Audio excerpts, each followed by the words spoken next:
Գորաշքն ամեն օր ուղերձների շարք, աղոթքի դասագիրք և ճիշտ աղոթքների ուղեցույց։ Մենք շարունակում ենք ուղերձների շարքը, որը կրում է «Աստվածաշնչի օրհնությունները քո կյանքում» անվանումը։ Այն նվիրված է YouVersion աստվածաշնչյան հավելվածի Bible.com 1 միլիարդ բաժանորդի սահմանագծի հատման աննախադեպ իրադարձությանը։ Սիրելի՛ բարեկամ, Աստվածաշունչն աղոթքի լավագույն դասագիրքն է և ճիշտ աղոթքների ամենալավ ուղեցույցը։ Աղոթքը Աստծու հետ հաղորդակցվելու միջոցն է, իսկ Աստծու մասին և Նրա հետ հաղորդակցվելու մասին ճշմարիտ գիտելիքը մենք կարող ենք ընդունել միայն և միմիայն Աստծու Խոսքից՝ անսխալական ու ճշմարիտ Աստվածաշնչից։ Աստվածաշնչում բազմաթիվ աղոթքների օրինակներ կան, որոնք մեզ համար ուղեցույց կարող են լինել ճիշտ աղոթքների համար։ Իսկ լինո՞ւմ են արդյոք սխալ աղոթքներ։ Այո՛, լինում են։ Որոշ մարդիկ աղոթքի մեջ պահանջներ են ներկայացնում Աստծուն, ինչը մենք չենք տեսնում աստվածաշնչյան որևէ աղոթքի մեջ։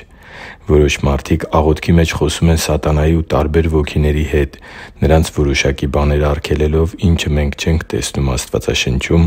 հատկապես ի նկատի ունենալով աղոթքները։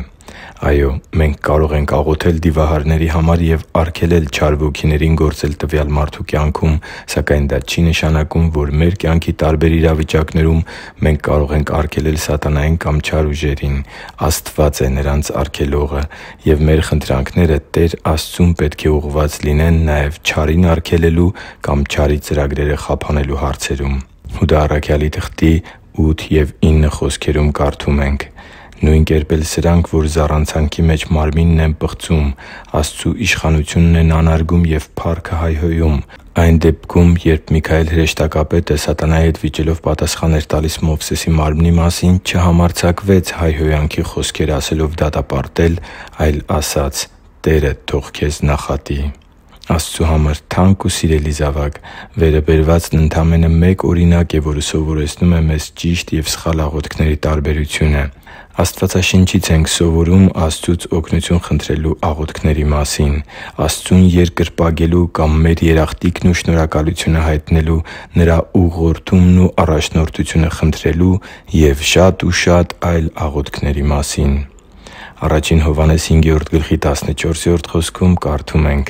«Սա է այն վստահությունը, որ Նրա նկատմամբ ունենք, թե ինչ որ ըստ Նրա կամքի խնդրում ենք, լսում է մեզ»։ Աստվածաշնչի շնորհիվ ենք ծանոթանում Աստծու կամքին և ընդունում այն խոստումը, որն ըստ Աստծու կամքի խնդրելու դեպքում ստանալու ենք Տիրոջից։ Աստվածաշունչն աղոթքի լավագույն դասագիրքն է և ճիշտ աղոթքների լավագույն ուղեցույցը։ Այսօր ընդունի՛ր աղոթքի մասին աստվածաշնչյան ուսուցումների օրհնությունները քո կյանքում։